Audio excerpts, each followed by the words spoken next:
Pastas are great, but what's a horror story you have experienced? One night at around 11 p.m. I was watching TV when my doorbell rang. I opened the door and there was this girl that looked around mid-late 20s that looked distressed, saying she had an argument with her mum and asked if I could call her a taxi where she would wait for it at the top of the road. I closed the door and called the taxi and waited around to see what would happen. Minutes later I get a text from the taxi company saying they couldn't find anyone. I feel sorry for the driver and I hear the girl doing the exact same thing to my neighbor. Then that was it. Never saw or heard from her again. She only did it to one neighbor, not the other 6 houses on my street. To this day, I'd bet everything on Proly benzos, honestly. When I was younger I took too many, came to in the hospital. I was home, but for some reason decided to cook sausages in an empty pot and opened 2 hot dog buns and covered them in balsamic. Of course fire alarm went off, and when I came to, was conscious and awake the whole time. I didn't live that far, but at least 2 miles I ran out of the hospital and ran home. A lot of drugs, especially benzos, can make you do a lot of weird things you would never do normally, and you'll also not. This didn't actually happen directly to me but a friend of mine, but I was still involved in the situation, and it's a decent story, so hey, whatever. To set the scene, my friend and I were 15 or 16 at the time this happened. It was a summer night, probably around midnight. We were chatting on AIM or something, early 2000s lol, and he said he was gonna walk over to my place and hang out. He lived on the same street as me, a few houses down. The area we lived was kind of rural, so that was still a 15-minute walk down and around a bend in the road. There were no sidewalks or streetlights or anything, just woods on either side of the street, but it was a walk we both made all the time at all hours of the day and night. So he says he's on his way, and after a while I'm starting to get a little worried about him because a good 30 minutes goes by and he still isn't there. I call him a couple times and he doesn't answer. I'm thinking, what the hell, man, when he finally pounds on my door and comes in all sweaty and out of breath and tells me what took him so long.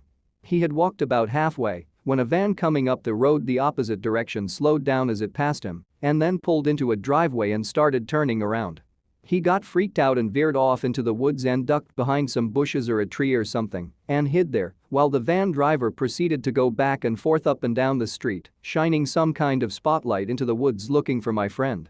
They eventually gave up and drove off, and my buddy sprinted the rest of the way to my house and stayed the night.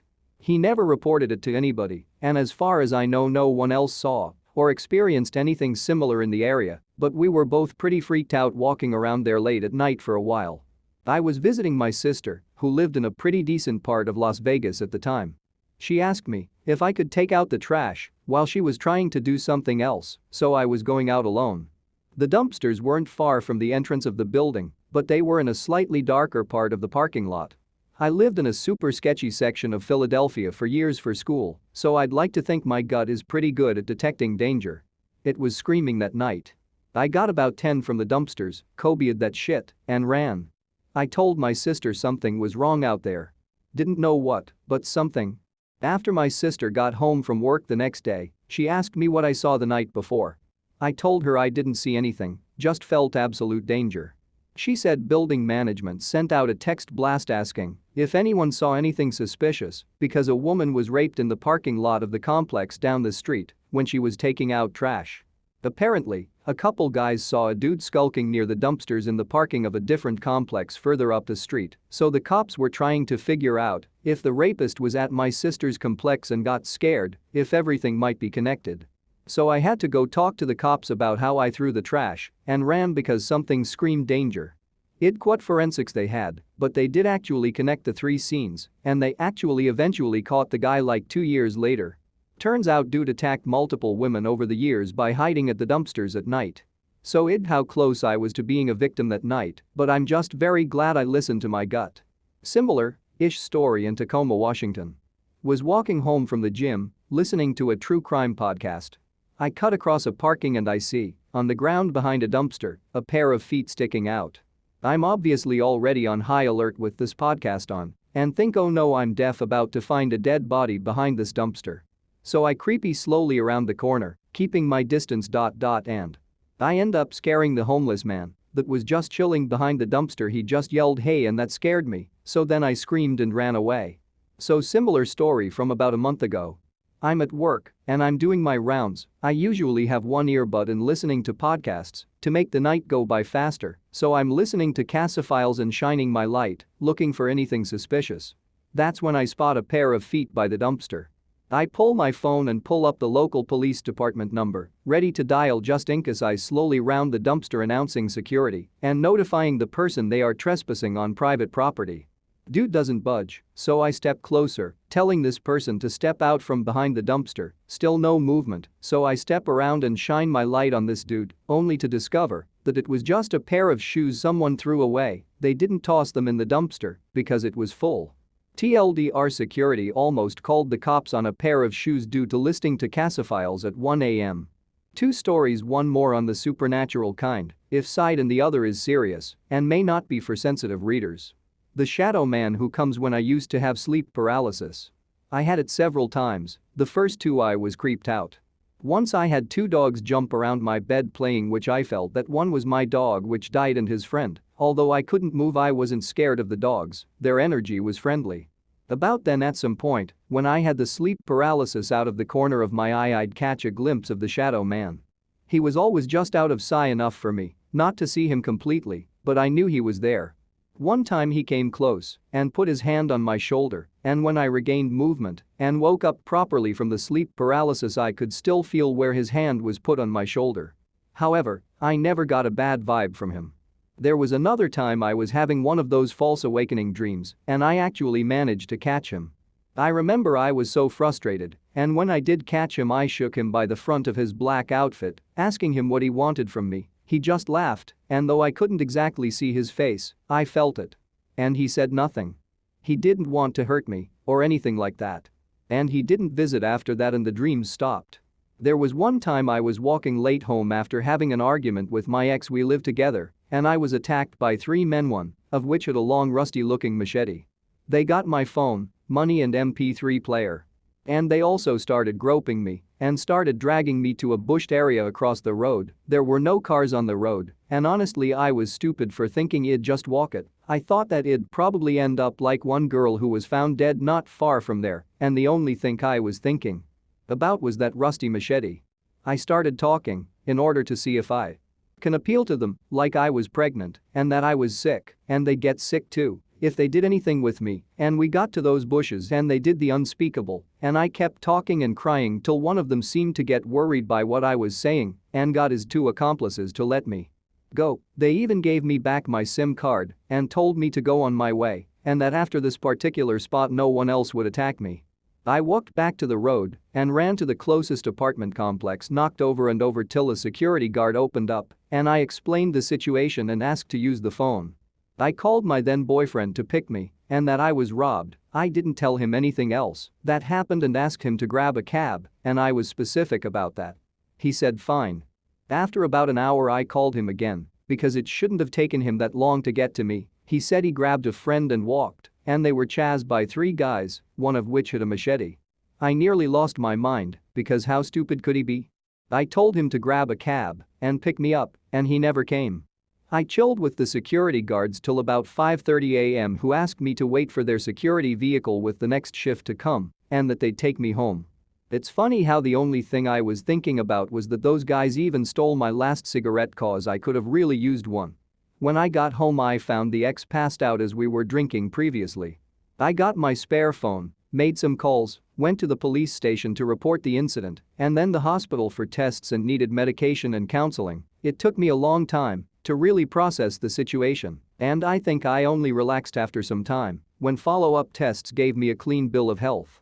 My ex never went with me or talked to me about that night, and though it was like 8 to 9 years ago, I still get startled when someone comes up behind me suddenly, especially on my right side because that's where I turned right before I was attacked. I was 17 and was hanging out with my friend at her place watching movies. It was dark when I headed home. A couple of houses down there was a party going on, and as I walked out to my car some guys were outside in and around their truck with the lights on and music playing, and they called out and cat called me. I ignored them and started heading home. They pulled out behind me, and I hoped they were going somewhere else, but as I continued towards home they stayed behind me. I was living with my parents, around a half-hour drive away from town out in the country. As I pulled onto the country roads, the truck was still behind, and I was really scared. I knew the roads well and put my foot down, hoping I could lose them, but they stayed on my tail. I reached my driveway, which was quite long, up a hill and round a corner, and floored it home. I ran inside and told my dad, who stood outside waiting to see if they'd come up the driveway. It was a still night and we couldn't see the road from our house, but we could hear the truck engine idling. They eventually drove away. Thinking about it now, there are all sorts of things I should have done differently, but I guess I was too scared to think straight. Yeah, should have taken 4 right turns to confirm they were following you, and then headed to the nearest police station to report that you were being followed. Glad that you reached home safely. If it's late at night, I would go to a hospital instead. A lot of police stations close at night, at least to the public, but ours have police and sections on site and are open 24 hours a day. Unless it's a small police station, they should still have people in the building at night, and even if they don't, they have cameras in their lobby and parking lot that are monitored. I don't know what hospitals you frequent, but I've worked at half a dozen, and while some of them may create a spot for cops to post up at, if there has been a series of incidents that have required repeatedly increasing calls to the hospital, they are not stationed there with any rhyme, reason, nor consistency. They may have patrol swing by and talk to whoever is in charge of security or the charge nurse, but departments don't normally allocate an officer to sit in a hospital or at night. That said, they also generally have pretty good security cameras, so slowly driving through an area that is well lit and monitored can be a potential deterrent, or can at least leave footage for cops to request the following day after you make a report. I wouldn't delay reporting either, as hospitals typically only keep the footage for a short period of time if nothing is reported or nobody sees anything suspicious. Story time courtesy of a friend of mine. So it's late night, she stops at a gas station, does whatever she is doing. When she leaves the gas station, she notices that the car that had been idling beside her pulls out behind her. Whatever, no big deal. She drives for a bit and happens to notice the car is still behind her. This worries her a bit, and so instead of turning left to continue on her way home, she turns right to go back into town. Car turns right with her. She really starts to worry, so instead of doing the 4 right turns thing, she starts heading towards the police station. Left turn, car is there, turn, turn, turn. Every turn she takes, car behind her takes 2. Freaking out, she pulls into the police station parking lot thinking this would deter the guy. Nope, dude pulls in beside her. She gets really scared and just lays on the horn. Cops come running out the station. She throws open her door and runs to them. I don't know that guy wants, but he has been following me since gas station. Turns out the guy was a cop in an unmarked police car returning to the station to clock out. If she had just turned left, he would have went right, and she would have never damn near had a heart attack and scare the fuck out of half of the local police station. 2 nights ago I had an encounter that really unnerved me, even though nothing really happened. I was out late at night smoking some weed. To get home I cut across this field. The field has this large mound sort of hill in the middle.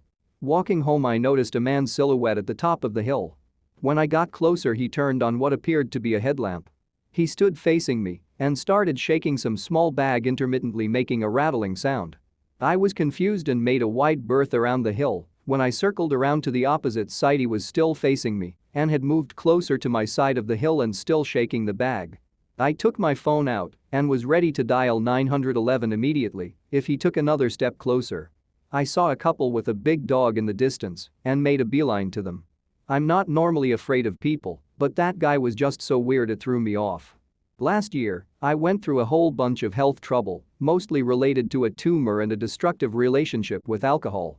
I was throwing up pretty constantly and not able to keep any food down.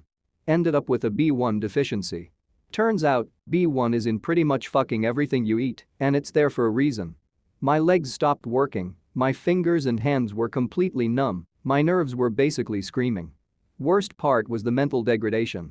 I had no idea what was real, had nightmares that followed me into the waking world, thought everyone, including my own mother, was out to get me. I still remember waking up thinking I'd just watched my little brother die in my arms, and even seeing him alive, and well did nothing to convince me. Scariest thing about it is that, if it had gone untreated for much longer, it could have been permanent. So yeah. Take your fucking vitamins. Last year I was walking around my neighborhood at around 11 p.m. and a car kept slowly following me up my street for about 10 minutes. They just kept driving by me and U-turning. As soon as I had 911 dialed and was ready to call, a cop car pulled up. I went up to it and told her that I was being followed and pointed to the car. She pulled them over, and I got the fuck out of there. Was either dumb teenagers or some real sinister shit. I was ready to fight whoever stepped out of the car. And I'm not even necessarily easy prey, being 6'2" and 175 pounds. I wonder if someone else had called the cops because they noticed a suspicious car or if I just got extremely lucky. It was late at night, so I might have seriously just been lucky. That was the first time I've ever been happy to see a cop in my life.